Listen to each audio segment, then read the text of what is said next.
bahwa ada dua persoalan status tentang perempuan, istri yang menaati suami. Kemudian yang kedua tentang hukum salat berjamaah bagi perempuan, khususnya di masjid, seperti pertanyaan yang telah disampaikan. Yang pertama tadi telah kita uraikan dalam Al-Quran surah keempat An-Nisa ayat 34, bahwa ciri perempuan istri yang salihah diantaranya punya sifat qanitat, taat kepada Allah, ya, dengan cara menaati suami pada hal yang dipandang baik oleh Allah Subhanahu wa taala.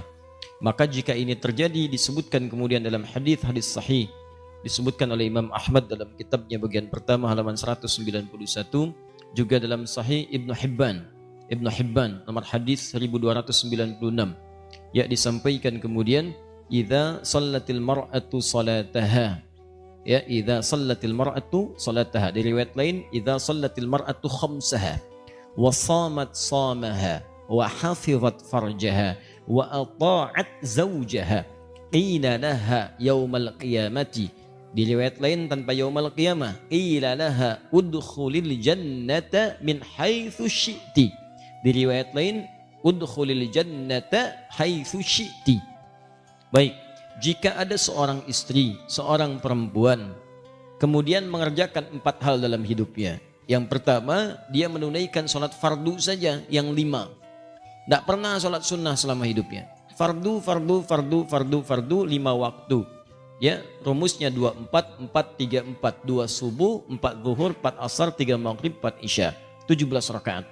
Kemudian wasamat somaha, dia hanya menunaikan puasa Ramadan saja selama hidupnya. Dari baligh sampai dengan menikah, sampai wafat Ramadan. Tidak pernah puasa sunnah. Senin tidak, Kamis tidak, Ayyamul Bid tidak, puasa Daud juga tidak. Tapi kemudian wahafizat farjaha, dia menjaga kehormatan dirinya, tidak selingkuh, jaga diri, jaga kehormatan rumah tangga. Kemudian wa ata'at zaujaha, ini yang istimewa, dia menaati suaminya, taat pada suaminya pada segala hal yang baik-baik. Yang tadi saya sampaikan, diminta berjilbab, minta ta'lim, minta baca Quran, minta belajar, dia belajar. Nah, jika ada yang seperti ini, walaupun cukup fardu salatnya saja, puasanya wajib saja, tapi dia menjaga kehormatan dirinya, kemudian dia taat pada suaminya pada yang baik-baik, qila laha yaumal qiyamati udkhulil jannata haitsu syi'ti. Maka di hari kiamat nanti dalam hisab, Allah langsung menyampaikan kepadanya, kamu udah cepat masuk surga saja dari pintu mana saja yang kamu inginkan. Cepat masuk surga dari pintu mana saja yang kamu inginkan. Itu diantara ganjarannya. Maka kalimat ini menunjukkan, kata para ulama, betapa agungnya kemudian ketaatan kepada Allah melalui taat pada suami itu. Sampai-sampai dalam riwayat Abu Daud nomor hadis 2140, itu Nabi SAW pernah menyampaikan, lau kuntu amiran an yasjuda, jika aku diperbolehkan oleh Allah memerintahkan untuk bersujud di antara manusia sebagai penghormatan, bukan ibadah, kepada manusia lainnya, maka aku akan perintahkan seorang istri untuk sujud kepada suaminya. Penghormatan. Ya, ingat, sujud penghormatan, bukan penghambaan. Kenapa demikian? Ini pentingnya seorang suami bagi laki-laki. Nanti edisi lain kita bahas, kalau ada pertanyaan tentang pentingnya istri bagi suami, kita bahas juga. Karena pertanyaannya terkait dengan suami, Bapak Ibu sekalian, khususnya para akhwat, para istri, para ibu, bertakwalah kepada Allah. Suami itu tugasnya berat.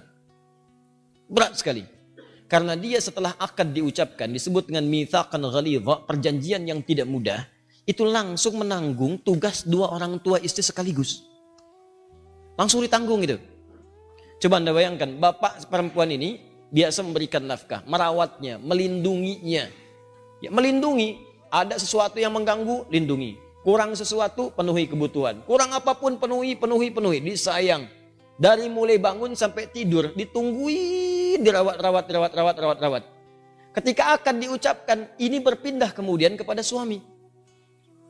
Ya, semua makna ini disebut dengan qawwam namanya. Qawwam bentuk sifat mubalaghah atau superlatif dari kata qaimun, qawwamun. Anda bayangkan, qaimun itu tegak, berdiri sempurna. Kalau kesempurnaan itu dijaga supaya nggak bengkok, jaga tegak, itu namanya qawwam. Gimana supaya tugas bapak tadi dijaga sempurna supaya nggak turun? Perhatian jaga. Makanya seringkali saya sampaikan, termasuk saya mencoba mempraktikkan, kita saling mendoakan. Ya, pada istri itu juga hati-hati. Kalau Anda mau marah berkata-kata kasar, ingatlah dia anak perempuan dari seorang ayah. Dia adik perempuan dari seorang kakak, kakak perempuan dari seorang adik, dia ibu dari anak-anaknya. Kalau adik antum yang perempuan dibegitukan, bagaimana perasaan dia? Kalau ibu antum dimaki oleh antum sendiri, bagaimana perasaan ibu antum? Jadi kalau antum mau maki-maki istri, tolong ingat-ingat dulu dia perempuan, ibu antum pun perempuan. Bayangkan antum memaki perempuan. Rasakan dulu seperti itu. Dan antum harus ingat, dia dititipkan oleh bapaknya kepada antum. Mudah bagi Allah memilih laki-laki lain, tapi yang dipilih Anda. Yang dipilih Anda gitu, bukan pria lain. Kenapa? Karena yakin dengan Anda, dia bisa melindungi Anda, ya dia bisa Anda sayangi, dan Anda bisa mengambil tanggung jawab ayah perempuan tadi yang dimaksudkan. Jadi ibu juga bertakwa, jangan senyum-senyum. Takwa kepada Allah, karena tugas laki-laki itu tidak mudah, akan ditanya di hari akhirat nanti. Ya makanya kalau kata Nabi, ada manusia yang diperbolehkan sujud, kalau enggak saya perintahkan seorang istri sujud pada suami. Saking beratnya tuh suami, mengambil tugas itu. Sama dengan tugas ibunya dulu, menyayangi. Dulu kan begitu, ibu kan kalau ada curhat tuh datang ke ibunya. Cerita, mama, si fulan kok sekarang perhatiannya kepada aku tinggi sekali.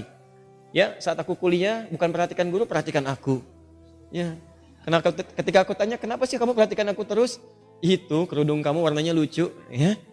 Bilangnya kerudung, padahal lihatnya orangnya gitu kan. Ya, lihat, kan. Sampai dia berkata, aku menyayangimu. Terus aku katakan kepadanya, gombal. Kalau kamu sayang, tuliskan namaku di buku nikah kita. Tuliskan namaku di buku nikah kita. Besoknya datang ke rumah melamar. Berani-beraninya gitu kan. Begitu datang mengambil tugas ibunya. Kan curhatnya kepada suami, cerita pada suami. Bahkan suami pulang kantor langsung curhat, tuh kan. Ada yang belum pulang ditelepon curhat juga. Anda bayangkan, belum beres tugas, lagi capek-capeknya gitu kan, ngerjain. Papa di ujung telepon sana curhat, dengerin. Itu kan gak mudah. Nah, maka dari itu, bertakwalah kepada Allah Subhanahu wa taala untuk punya sifat saling menjaga. Memang tidak mudah, ustadz juga sama. Sama aja. Apa dikira jadi ustadz bebas dari seperti itu? Tidak. Makanya jarang ada ustadz ceramah bawa istrinya. Sangat jarang sekali. Jarang. Ini live ya. Nanti di rumah insya Allah. Nah, jelas ya? Pahamnya. Jadi dari situ kita menjaga di sini, jaga jangan sampai tugas istri kemudian mohon maaf bertentangan dengan suami, suami pun berlebihan kepada istri. Ada keseimbangan. Nanti kalau ada pertanyaan khusus saya jawab juga bagaimana perempuan kemudian dimuliakan oleh suaminya. Nah, terkait dengan salat berjamaah ini, maka sebelum masuk ke sana saya sampaikan jika ada perintah-perintah suami yang tidak bertentangan dengan hukum Allah, taati. Surga, Bu. Ibu cari surga sampai keluar rumah, Allah kirimkan ke dalam rumah. Kenapa nyari keluar? Kenapa nyari keluar? Seorang ibu itu surganya banyak di rumah. Merawat anaknya, menyiapkan kebaikan-kebaikannya. Bu ya, ini saya kasih pesan nih. Ini di hadis Muslim nih. Datang perempuan Ansar kepada Nabi SAW. Kemudian mengadu, ya Rasulullah enaknya jadi laki-laki. Enaknya jadi laki-laki. Salat berjamaah bisa kapan saja. Haji bisa tanpa mahram. Tanpa mahram. Kemudian juga bisa berjihad. Kata Nabi, katakan pada teman-temanmu di sana. Katakan pada teman-temanmu di sana. Kaget perempuan ini.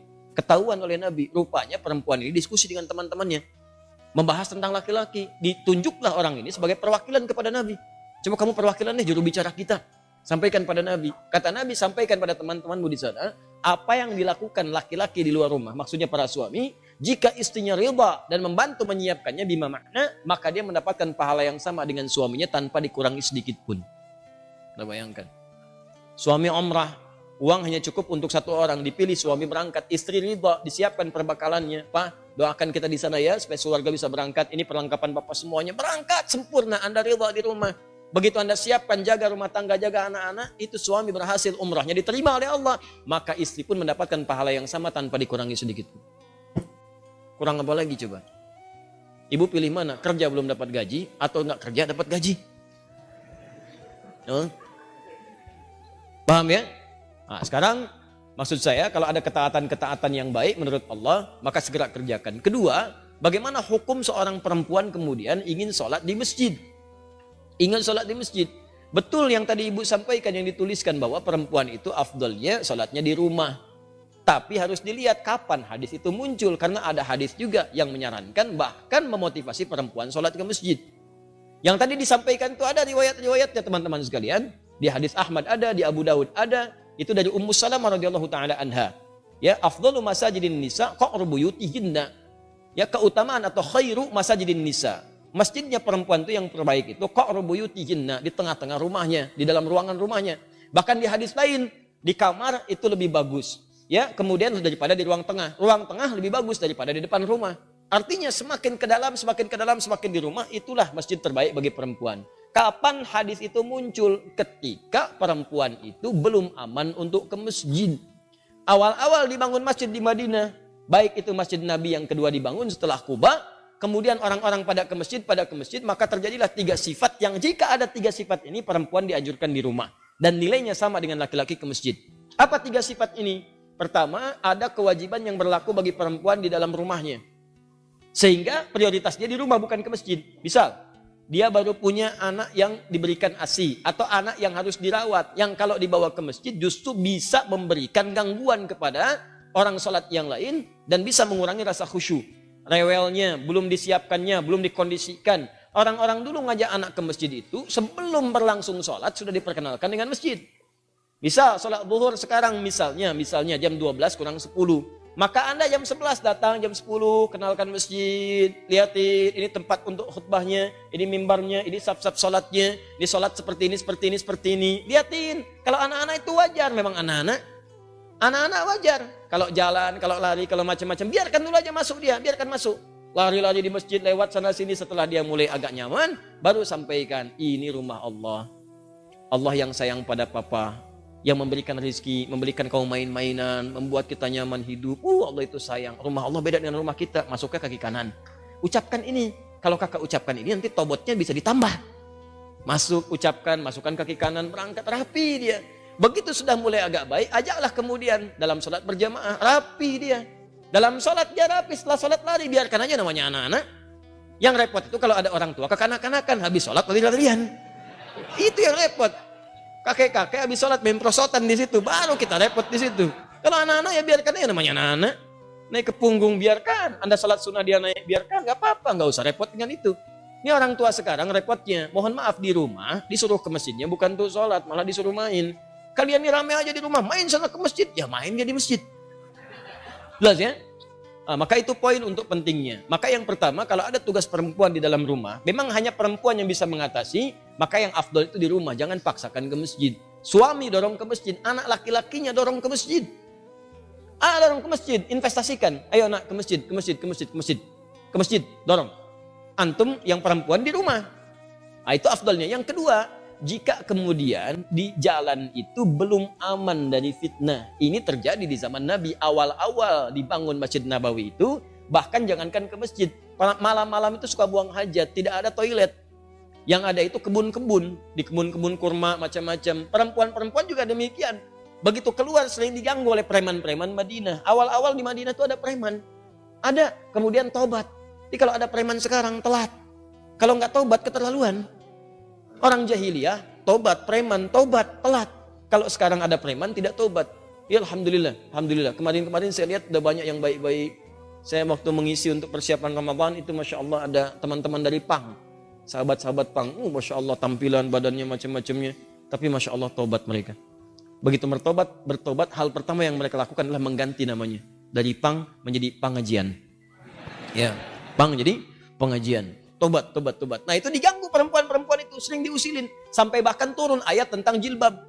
Ya ayuhan nabiyyu qul li azwajika wa banatika wa nisa'il mu'minin yudnina min jalabibihinna. Hei Nabi, katakan pada istrimu, anak-anak perempuanmu dan perempuan-perempuan yang beriman, sampaikan pada mereka, rendahkan jilbab-jilbab mereka. Ya, asa an yu'rafna fala yu'dzain, sehingga mereka bisa dikenali dan tidak diganggu lagi. Turun ayat ini, turun tentang ayat merendahkan jilbab. Setelah itu masyarakat menyebar. Yang ketiga, memang tidak ada tempat khusus untuk perempuan. Adanya laki-laki saja. Jadi kalau masuk ke sana dia khawatirkan ikhtilaf. Itu yang berbahaya. Maka setelah itulah kemudian dalam 3 kondisi